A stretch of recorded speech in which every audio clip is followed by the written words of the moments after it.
Thank you very much, everybody. Please. Hope it's not too hot, but it's pretty warm. Thank you. So, we've had a big day in the stock market. Things are coming back, and they're coming back very rapidly, a lot sooner than people thought. People are feeling good about our country. People are feeling good about therapeutics and possible vaccines. But we're going to go over quite a bit, and maybe at the end we'll take some questions if we have time. It's not too hot. Today I signed legislation and an executive order to hold China accountable for its oppressive actions against the people of Hong Kong. The Hong Kong Autonomy Act, which I signed this afternoon, passed unanimously through Congress. This law gives my administration powerful new tools to hold responsible the individuals and the entities involved in extinguishing Hong Kong's freedom. We've all watched what happened. Not a good situation. Their freedom's been taken away, their rights have been taken away, and with it goes Hong Kong, in my opinion, because it will no longer be able to compete with free markets. A lot of people will be leaving Hong Kong, I suspect. And we're going to do a lot more business because of it, because we just lost one competitor. It's the way it is. We lost a very, very serious competitor that we incentivized to take a lot of business and do well. And we gave them a lot of business by doing what we did. We gave them things that nobody else had the right to do. And that gave them a big edge over other markets. And because of that edge, they've done really historic business, tremendous business, far bigger than anybody would have thought years ago when we did this gift. It was really a gift to freedom. Today, I also signed an executive order ending U.S. preferential treatment for Hong Kong. Hong Kong will now be treated the same as mainland China. No special privileges, no special economic treatment, and no export of sensitive technologies. In addition to that, as you know, we're placing massive tariffs and have placed very large tariffs on China. First time that's ever happened to China. Billions of dollars have been paid to the United States, of which I've given quite a bit to the farmers and ranchers of our country because they were targeted. And that's been going on for 3 years. It's the first time anybody's ever done anything like that.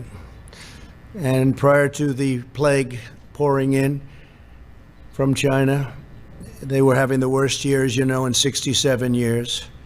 And I don't want them to have a bad year. I want them to have a good year. But they were taking advantage of the United States for many, many years. And that's stopping.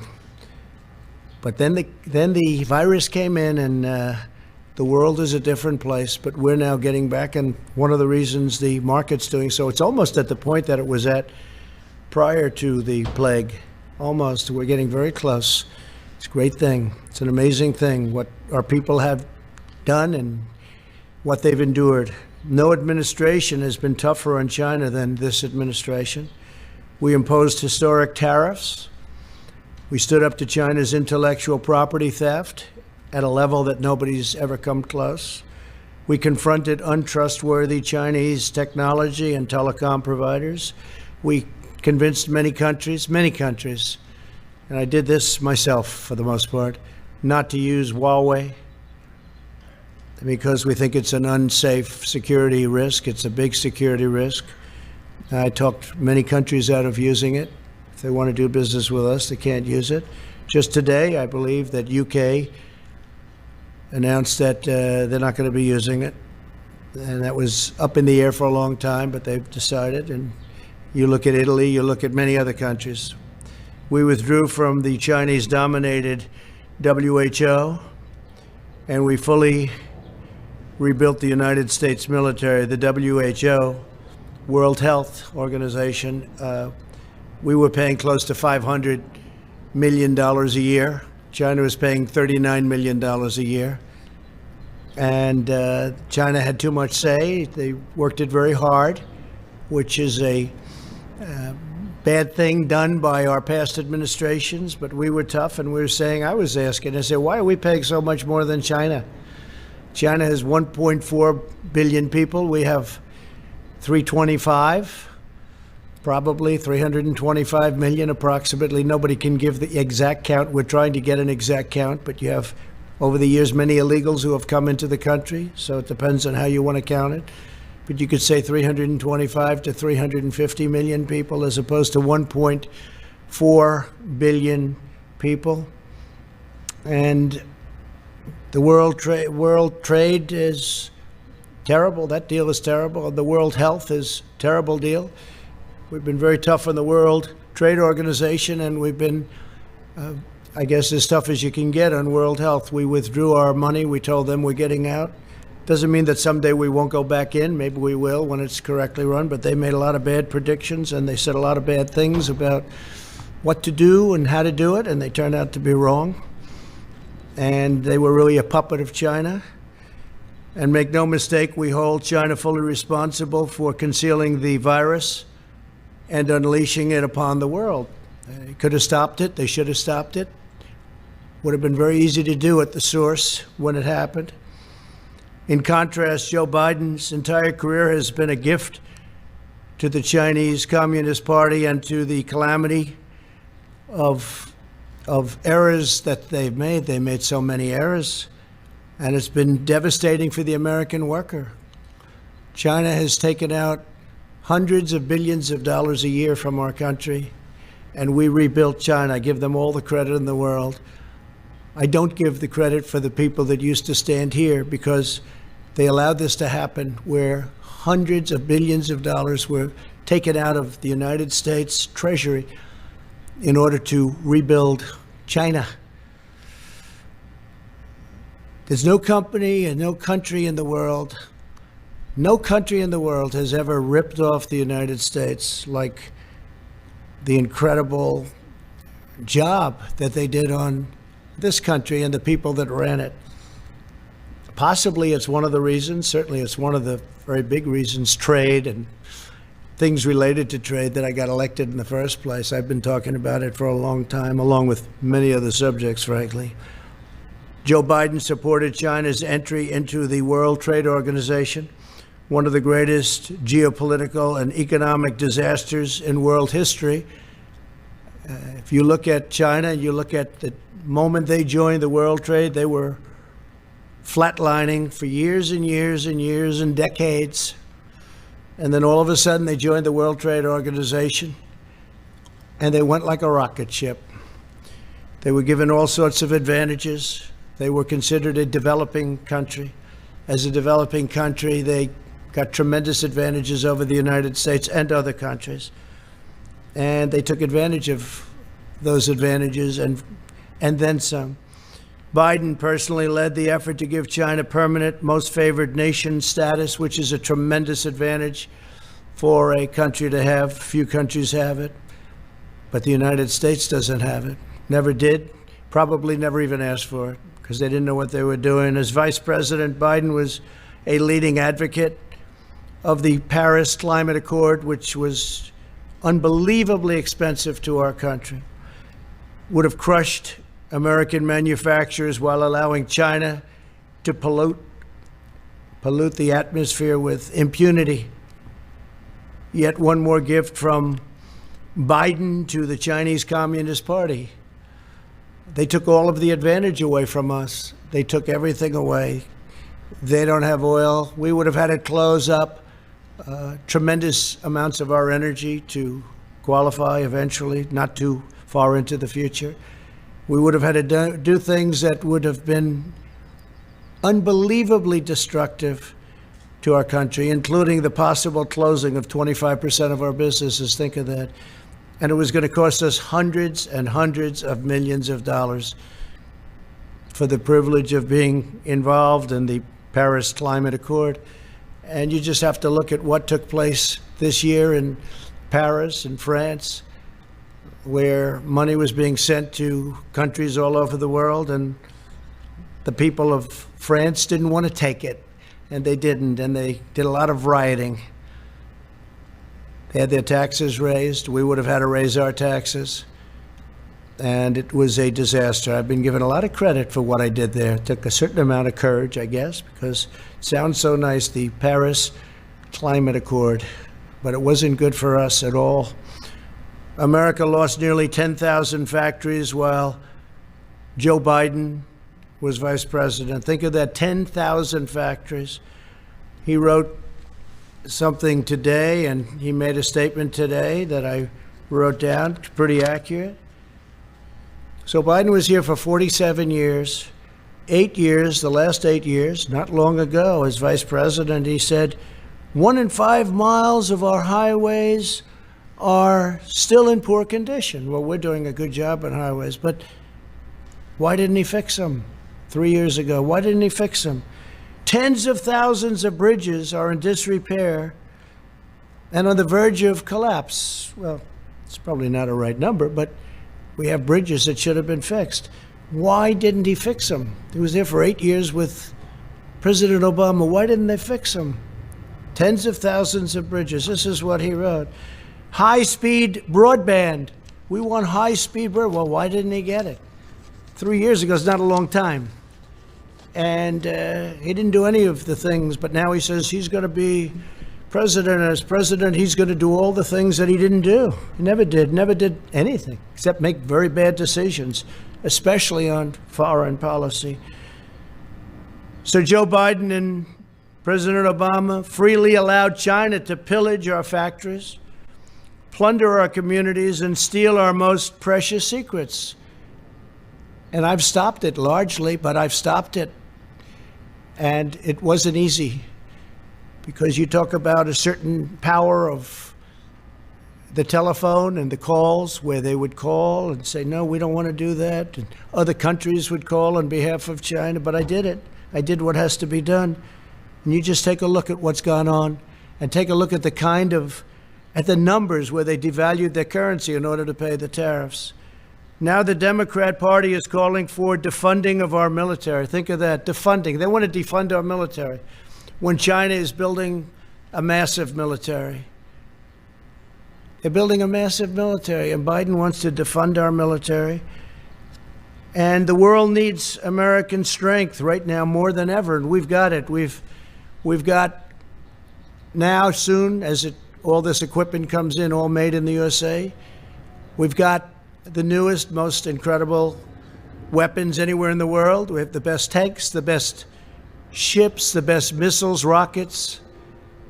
We have the best of everything. We have the best fighter jets, the F-35, the F-18.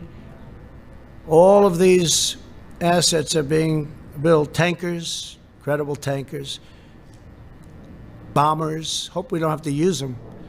But we have the most incredible military. When I came in, the military was totally depleted. It was at a level that was just absolutely incredible.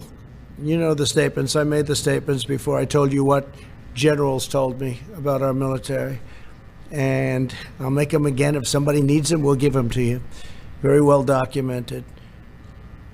As vice president, Biden opposed tariffs, and he was standing up for China. He didn't want to do anything to disrupt the relationship with China, even though China was taking us to the cleaners.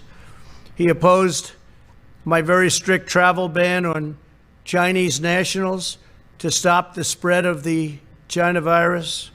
He was totally against it. Xenophobic, he called me. Xenophobic. A month later, he admitted I was right. We would have had thousands of people additionally die if we let people come in from heavily infected China. But we stopped it. We did a travel ban in January. Nancy Pelosi was dancing in the streets of Chinatown in San Francisco a month later, and even later than that.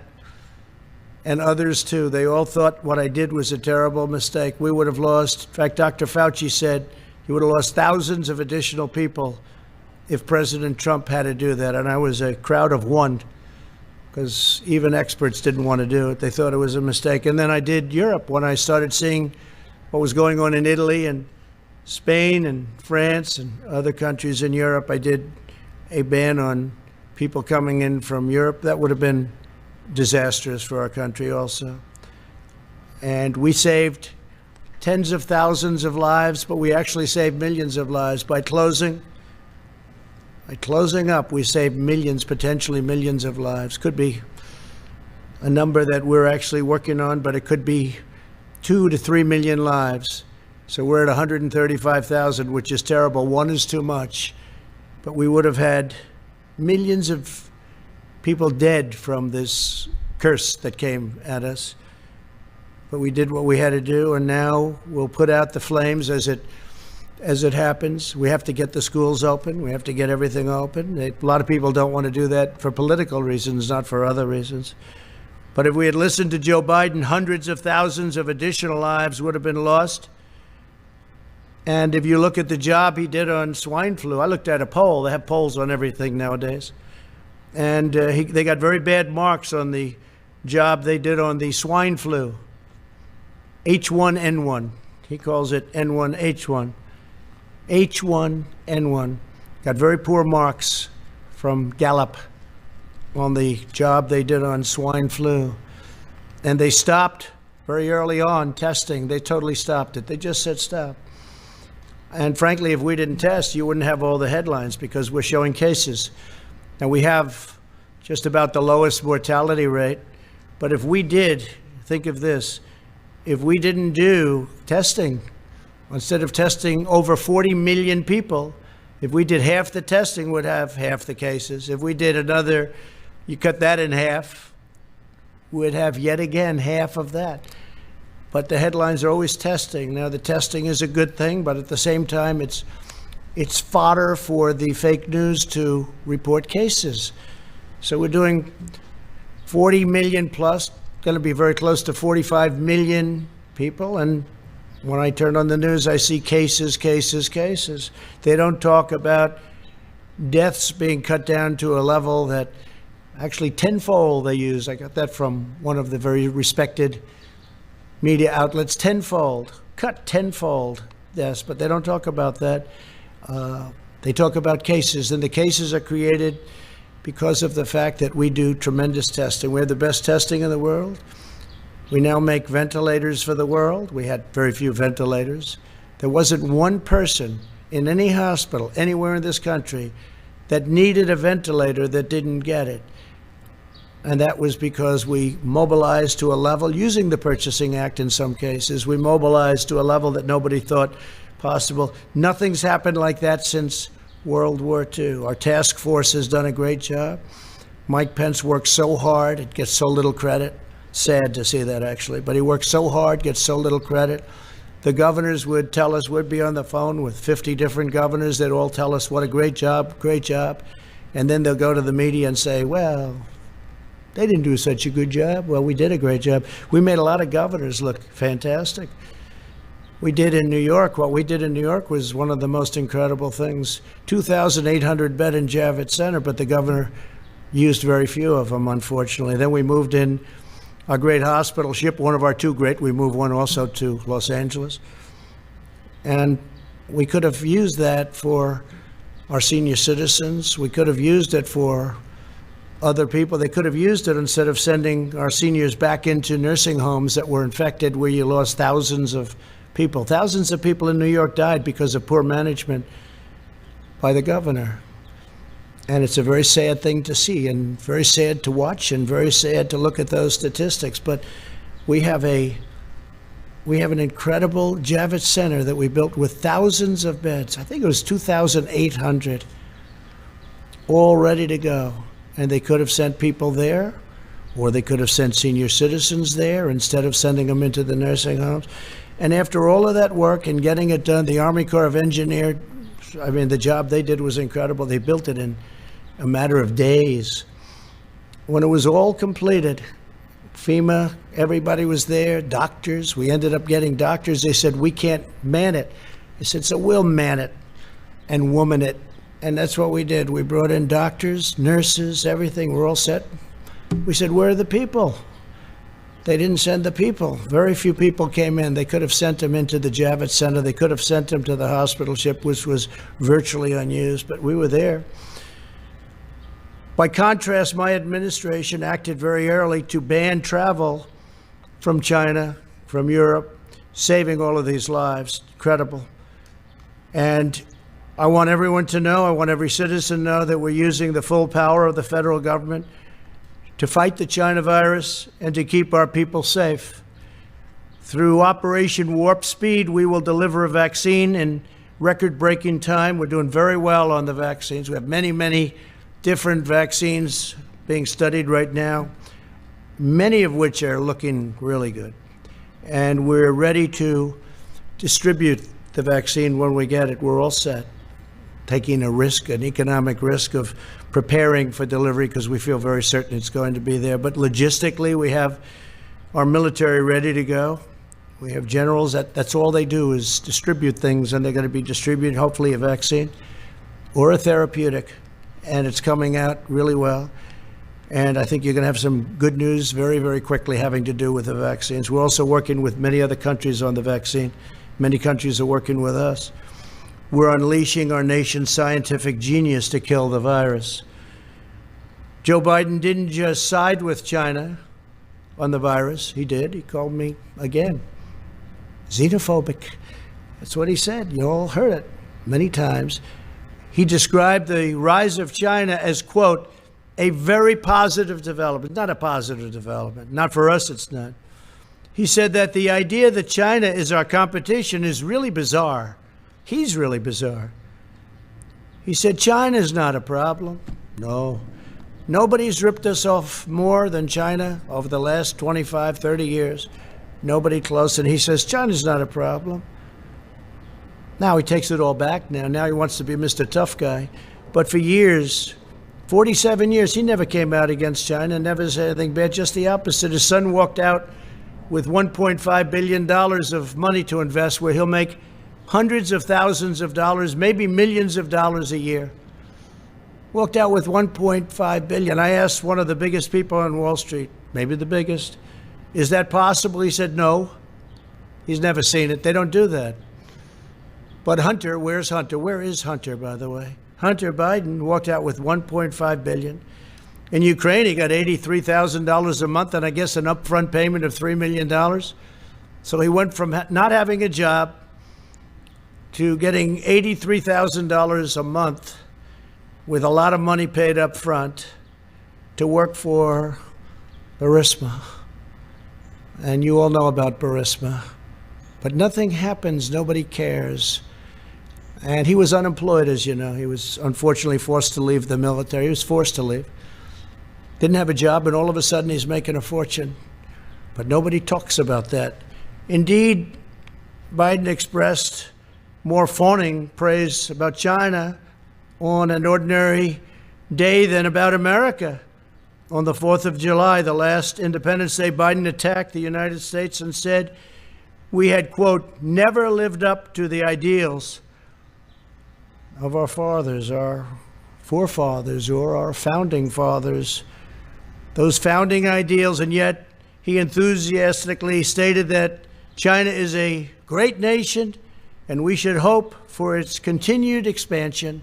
Well, we all wish well to China, but what China's unleashed on the world, it's hard to even fathom. I see people now, friends of mine, they walk up, they want to say hello, and they have to keep their distance, and they're all covered up like you're all covered up with face masks.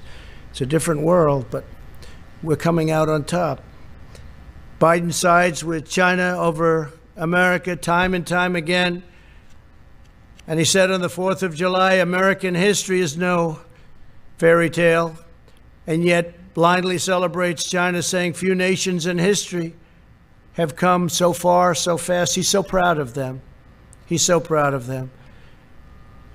Now Joe Biden is pushing a platform that would demolish the U.S. economy, totally demolish it. So we built the greatest economy in the history of our country, greatest in the history of the world. That was a few months ago. Best unemployment numbers ever. Best for African American, Asian American, Hispanic American. Best for women, best for everybody. Best for young people that didn't have a high school diploma, didn't have a college diploma. They had a diploma, they were really in good shape. We built the greatest ever, stock market highest ever in history. We had 143 days of all-time stock market highs in just less than 3.5 years. And we had to close it down because we did the right thing by doing that. As I said, we saved millions of lives. But China was saying, this is incredible what's going on. China was for the first time respecting the United States. And now they want to do something that's much different, Joe Biden. So I've watched this, and I've watched it with great interest. We're building our economy again. I guess the stock market went up almost 500 points today or something thereabouts. You'll check, but it was up a lot when I left. And our economy is coming back. We're almost at a level where, even though it's long before the very important, maybe the most important ever election of November 3rd, we're long before that, but we're close to record stock markets again, and NASDAQ hit an all-time high for the 16th time. Think of that, for the 16th time over the last month or so, for the 16th time. So one of our markets already hit an all-time high. Today, Joe Biden gave a speech in which he said that the core of his economic agenda is a hard left crusade against American energy. He wants to kill American energy. He wants to re-enter the unfair, one-sided Paris Climate Accord, which will destroy us, at the expense of many other nations who benefit. It was actually drawn, in my opinion, to take advantage of the United States, just like so many other deals are done to take advantage of the fools running the United States. But this would do nothing for the environment, but would cripple American industry while greatly helping China. He wants to impose massive energy taxes and job-crushing mandates to eliminate carbon from the United States economy. Let him define the word carbon, because he won't be able to. Obliterating American oil, clean coal, natural gas, and the natural energy resources that supply countless American jobs.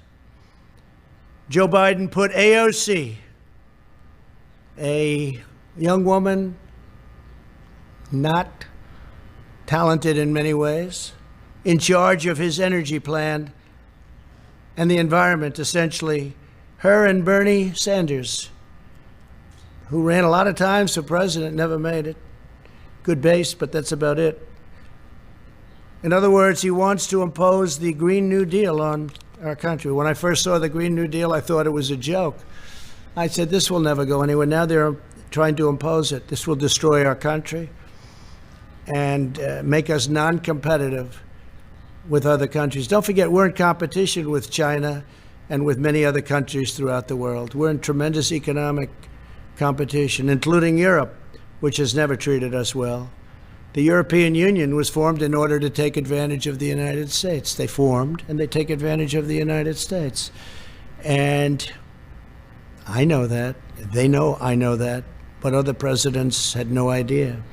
Last week, Joe Biden released his unity platform developed with socialist Bernie Sanders, describing what he would do if elected president.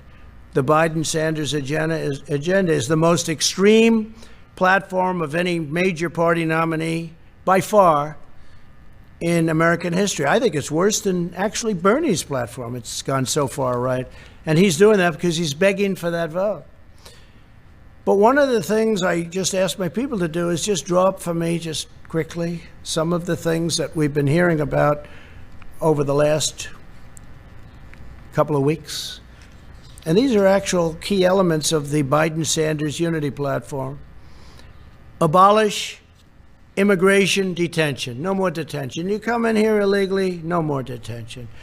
Stop all deportations. So if we get a MS-13 gang member, which we've taken out of our country by the thousands, brought them back to Honduras, Guatemala, can't do that anymore. El Salvador, can't do that anymore. Stop all deportations. In other words, we'll take all of these people, many of whom are in prison for rape, murder, lots of other things. End prosecution of illegal border crossers. Oh, okay, they come in illegally and we have to stop the whole process. Support the deadly sanctuary cities where many of these people are protected better than the American citizen is protected. incentivize illegal alien child smuggling. Give it an incentive. Because if you look at what they're saying, that's exactly what they do. Incentivize illegal alien child smuggling. They're incentivized by what this plan calls for. Expand asylum for all new illegal aliens. How about that one? All new illegal aliens. Expand asylum. Cancel all asylum cooperation agreements in the Western Hemisphere. Well, we have agreements with Honduras, Guatemala, with El Salvador. We have great agreements where when Biden and Obama used to bring killers out, they would say, don't bring them back to our country. We don't want them. Well, we have to. We don't want them. They wouldn't take them. Now with us, they take them. Someday I'll tell you why. Someday I'll tell you why. But they take them, and they take them very gladly. They used to bring them out, and they wouldn't even let the airplanes land if they brought them back by airplanes. They wouldn't let the buses into their country. They said, we don't want them. I said, no, but they entered our country illegally, and they're murderers. They're killers in some cases. And they said, nope, we don't want them. They'd turn the bus around, they'd turn the plane around, and they'd land in the United States, and who knows what happened to them. But it wasn't good. Taxpayer-funded lawyers will be given to all illegal aliens. So we're going to pay now for the lawyers' lobby, and we're going to give all illegal aliens taxpayer-funded lawyers. How does that sound? Pretty good? In other words, come in here illegally, we're going to give you free legal advice. We'll take you up to the Supreme Court as much as possible. Abolish immigration enforcement against illegal workers. Think of that. Abolish immigration enforcement. They're going to abolish immigration enforcement. Well, basically, as you know, what they're going to do is they're going to rip down the wall. They're taking it down. They want to take down the wall, which we fought hard for. We're up to 259 miles right now of great, powerful wall. That's really working because if you look at the numbers, in addition to the fact that Mexico, for various reasons, has 27,000 soldiers on our southern border to keep people out of our country. And I appreciate it. We had a great meeting last week with the president of Mexico, a great guy, friend of mine, become a friend of mine. A lot of people thought that couldn't happen because we're very opposite in terms of our views, maybe even in terms of our temperament. But he's a great guy, and he's a friend of mine, and they've been terrific. Mexico has been terrific. 27,000 soldiers on our border, Mexican soldiers. And we have great, great numbers. We get rid of so many different things. Catch and release is gone. So many different things have taken place. We used to catch them, take their name, and release them into our country. We don't do that anymore. We now release them back where they came from. Sometimes we'll bring them back to their country. Grant work permits for illegal aliens. So if you come in illegally, you get a work permit. People that live here don't get work permits, in many cases. Provide taxpayer subsidies and welfare for illegal aliens and new immigrants. So we want to provide taxpayer subsidies and welfare for people that come into our country illegally, illegal immigrants. They want government health care for all illegal aliens. This is part of their plan. I'm not making this up. This is all down in their plan from last week. And this is good compared to what I heard today. Federal student aid and free community college for illegal aliens. What do you think about that? Federal student aid and free community college. We're going to have every person in the world pouring into our country from all over the world. And by the way, the wall was so timely because it stopped people coming in from heavily infected areas of Mexico. If we had that, we would be in trouble like you wouldn't believe. You wouldn't believe. And remember, cases is different than deaths. And cases we give you because our testing is the best in the world. And by the way, by far the most. 45 million. Find out which country tested 45 million people. If China, if Russia, if India tested 45 million people, or if they did tests like we did, check out how many cases they'd have. But it's still, we've done a great job, get no credit for it. And I don't want the credit. I want the people that have done this great job, the people that have done such an incredible job on building the ventilators and doing the testing and building a testing platform that's been amazing. We have many platforms. Many companies have come up with different forms of tests. When we started, there was no such thing. Sign new immigrants up for welfare immediately. This is Joe Biden. So they walk off and they come in and they put a foot into our land, and we sign up new immigrants up for welfare. We sign them up immediately. They get welfare benefits. United States citizens don't get what they're looking to give illegal immigrants. Think of that. Sign up. It's hard to believe I'm even reading that. New immigrants for welfare immediately. Not to mention the cost of this, which is incalculable. The cost of this is so crazy.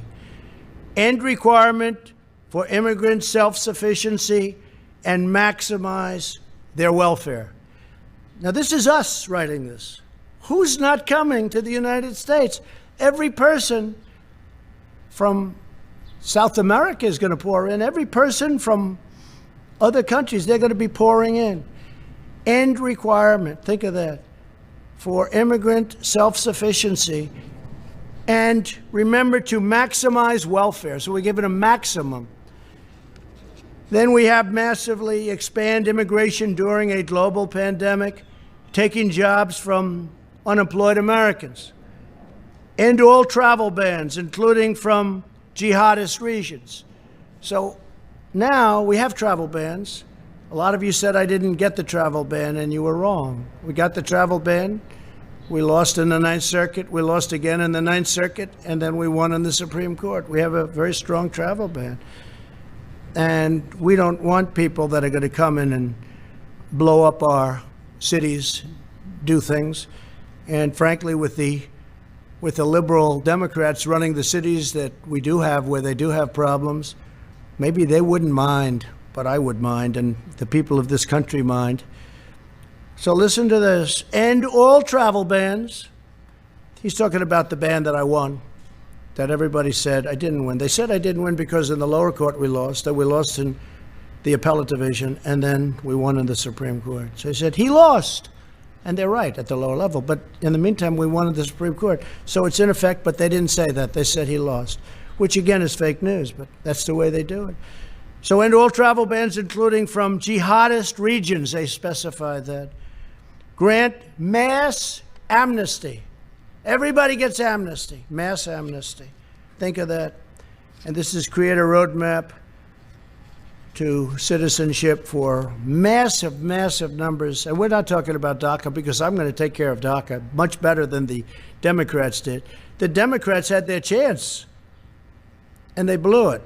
But we're going to take care of DACA, because I'm going to be doing, in the not too distant future, pretty soon, I'm going to be signing a new immigration action. Very, very big merit-based immigration action that, based on the DACA decision, I'll be able to do. Vastly expand low-skilled immigration to the United States. So they want a lot of people come in with low skills. I like merit. Think of that. Vastly expand low-skilled immigration to the United States. These are the things that are in the plan. This is Biden. Biden's gone radical left. Increase refugee admissions by 700%. Huh. That's a lot. By 700%. Nobody's ever heard of such a thing. Increase refugee admissions by 700%. Abolish law enforcement as we know it. I think the police do an incredible job in this country. And you're going to have a rogue, terrible cop on occasion, like you do in any industry, in any business, in any profession. But I think they do an incredible job. Abolish law enforcement as we know it. End cash bail. No bail. Just, we let you right out. Look at what's happened to New York. Crime is up. Shootings are up at numbers that nobody's ever seen before. Look at Chicago. What a disaster. And we're waiting for them to call us, because we're all set to go. We have the FBI. We have Homeland Security. We have everybody ready to go. We have the National Guard. They're all ready to go. End cash bail, releasing dangerous criminals onto our streets. Cash bail. New York just did that. Other places have done it. They haven't turned out too good. Abolish completely the death penalty. And I know there's a lot of debate on the death penalty, and there has been for a long time, but sometimes you use the death penalty, depending on the crime. You know what happened today with regard to the death penalty. Appoint social justice prosecutors in order to free violent criminals. So they want to appoint social justice prosecutors to free violent criminals. End mandatory minimums. And that's by empowering judges to determine appropriate sentences, by fighting to repeal mandatory minimums at the federal level and give states incentives to repeal their mandatory minimums. We could go on for days. Incentivize prison closure. So they want to close our prisons. They now want to abolish our police departments. They want to abolish our prisons, I guess. Incentivize jail and prison closures as populations decline. Ensure the resources saved are invested directly into those communities. So they want to close them rather than have them for some very bad people, people that are not going to behave when they get out. You see that in New York. They allowed a lot of criminals out, and those criminals are causing havoc. And then they got rid of their incredible and legendary crime squad. And bad things are happening in New York. Bad things are happening. I love New York. I hate to see what's going on. End solitary confinement. Free federal housing for former inmates. So federal housing now can go to inmates, former inmates. Rejoin Paris Climate Accord and seek an even higher level of restrictions. Oh, I didn't notice that. Oh, I see. So they want to rejoin the Paris Climate Accord, and they want to seek an even higher level of restriction. In other words, make it worse than it was. Mandate net zero carbon emissions for homes, offices, and all new buildings by 2030. That basically means no windows, no nothing. It's very hard to do. I tell people when they want to go into some of these buildings, how are your eyes? Because they won't be good in 5 years. And I hope you don't mind cold office space in the winter and warm office space in the summer, because your air conditioning is not the same as the good old days. Mandate zero carbon emissions from power plants by 2035. Zero. We're talking about zero. Nothing can go in the air. Mandate net zero carbon emissions by 2050. And I believe he's changing that. He's bringing it down. He wants no petroleum product. He wants no oil or gas. I don't think Texas is going to do too well. They're going to get rid of about 7 million jobs if you go by the Biden plan. I don't think that Oklahoma, North Dakota, Pennsylvania, you're going to be too happy with that, and many other states, Ohio. Mandate all 500,000 school buses and all 3 million government vehicles be changed to zero-emission vehicles within 5 years. I've heard of worse than that. Install 500,000 taxpayer-funded charging stations nationwide. Here's a bad one, really bad one.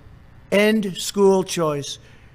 There is nothing that the African American community wants more than school choice. And mothers and fathers are going to be very happy to see him be defeated just on that alone. End school choice. So Joe Biden wants to end school choice.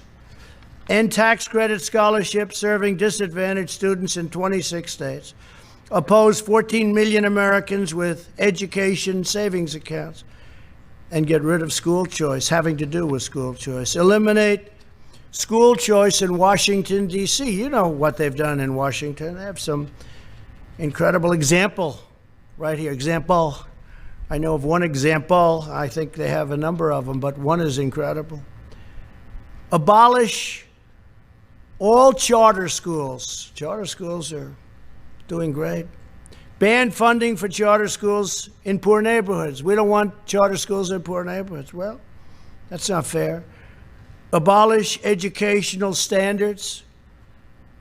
Abolish in the suburbs. You're going to abolish the suburbs with this. Enforce Obama-Biden's radical AFFH. That's the AFFH regulation that threatens to strip localities of federal affordable housing funds unless they change their zoning laws to fit the federal government's demands.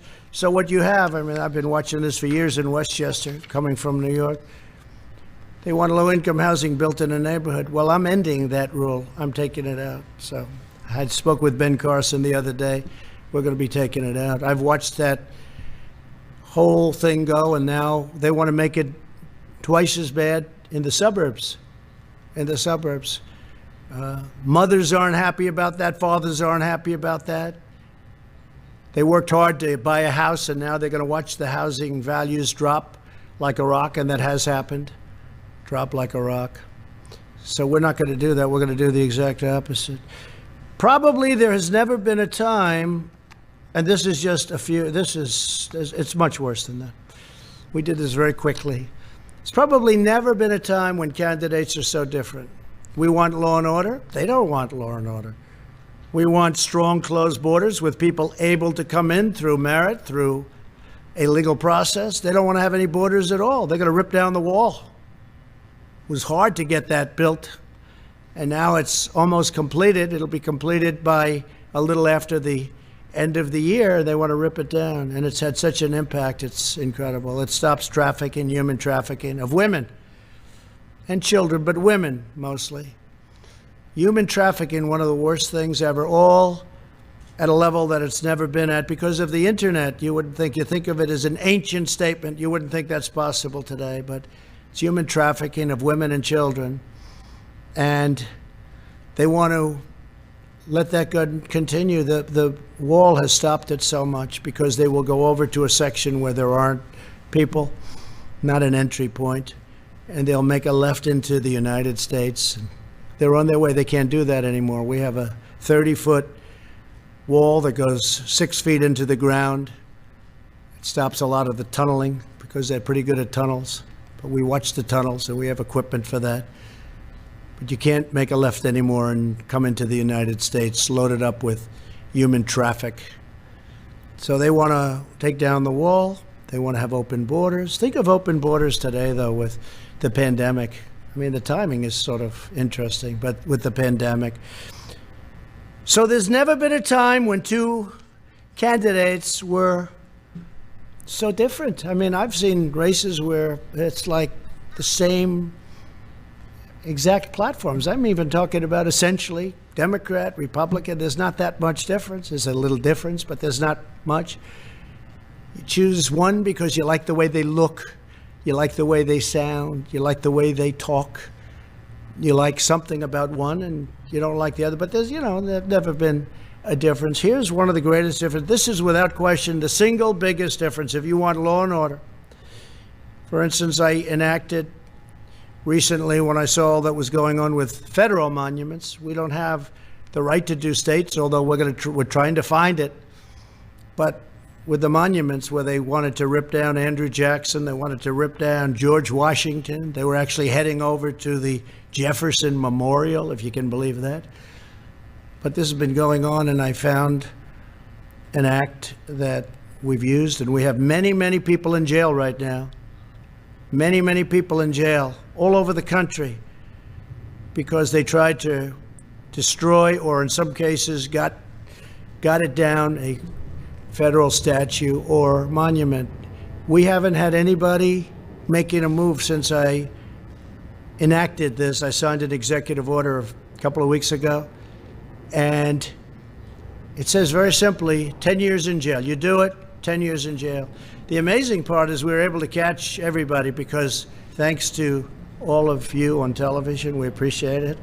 But we have their pictures. We have the man standing on Andrew Jackson's horse. We have the man standing by General George Washington. We have everybody standing. They were going to go for the Emancipation Proclamation, Abraham Lincoln, standing with the young man who was being freed. And we said, we're going to do something. We can't let this happen. Now, it could be removed at some point. You go through a process, a legal process, go through Congress, whatever. I understand that. At the same time, some people like these statues and monuments, but it can be removed, but you have to go through a legal process. So they were going to have 20 to 25,000 people that night. Nobody showed up. Nobody. You know that because you were disappointed to see that. The next night, I believe 22 people showed up. They said, we're going to make it Friday night instead. And 22 people showed up. 4 were actually arrested because we have pictures of them knocking down other statues. So they're in jail now. So there has never been an election where we've had this kind of difference. We want strong borders. Without borders, you've heard me say it 1,000 times. Without borders, you don't have a country. They don't want to have borders. They want to have open borders. It's radical left, and it'll destroy our country. 20 years ago, Venezuela was a very rich country, one of the richest anywhere. Per capita, one of the richest, tremendous oil reserves. Now they don't have water. They don't have food. They don't have medicine. We do everything we can to take care of the people, but they have nothing.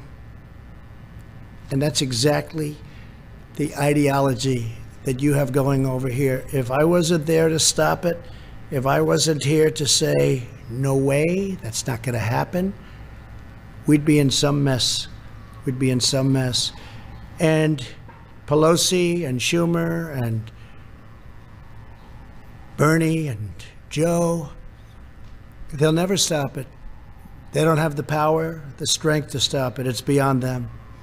But we do. So there's never been a time like this where you've had an election of people so different. Okay, a couple of questions. Yeah, please, go ahead. Sir, you just spent the better part of an hour explaining why Americans should choose you and not your opponent. Yesterday you said on Twitter, be careful what you wish for. I guess the question is, do you see yourself as the underdog in this race? Do you see yourself losing in the fall? No, I don't. I think we have really good poll numbers. They're not suppression polls, they're real polls. You look at the intercoastal in Florida, you look at the lakes, you see thousands of boats with Trump signs, American signs. You've got the Trump-Pence sign all over. You look at what's going on, you look at bikers for miles and miles riding up highways proudly with their signs. Look, we won a race where it was the same thing, 2016. We had polls that were fake. They turned out to be fake. Not all. A couple of them got it right. 3 of them, to be exact. 3 of them. One of them was unsuspecting. But they got it right. They were very proud of it. But we had in 2016 something even more so, but we got in, and we had 306 to, I guess, 223, which was a tremendous margin of difference. You remember, they all said he cannot get to 270. I went to Maine a number of times where we just freed up lobster fishing and fishing. They took away 5,000 square miles from Maine. I just opened it up, and I just got rid of tariffs in China, and we're working on European Union, which charge our fishermen tariffs. And I said, you're not going to do that. So we freed it up for Maine. But if you take a look, we went up there recently. There were crowds, thousands of people lined up going over to a factory where we were opening up for. We're making swabs, a beautiful big new factory making swabs. I think that the enthusiasm now is greater, and maybe far greater than it was in 2016.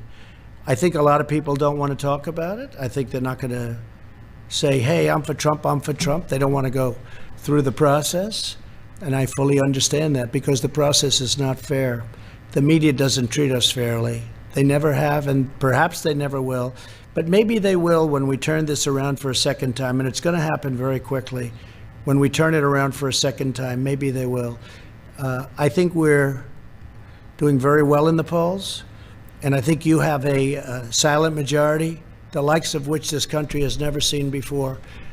This is a very important election. We've done a great job.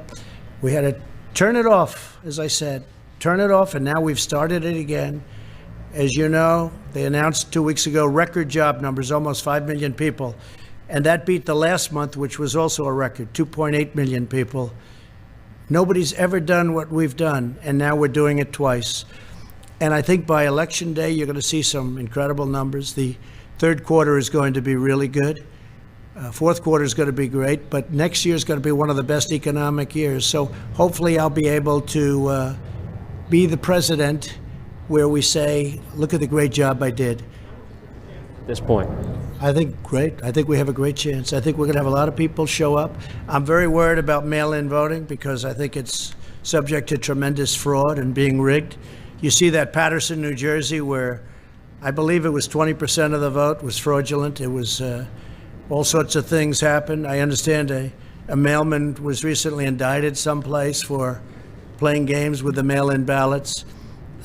You'll have tremendous fraud if you do these mail-in ballots. Now, absentee ballots are okay, because absentee ballots, you have to get applications, you have to go through a process. If I'm here and I vote in Florida, you get an absentee ballot, but you have to go through a process. Absentee ballots are great.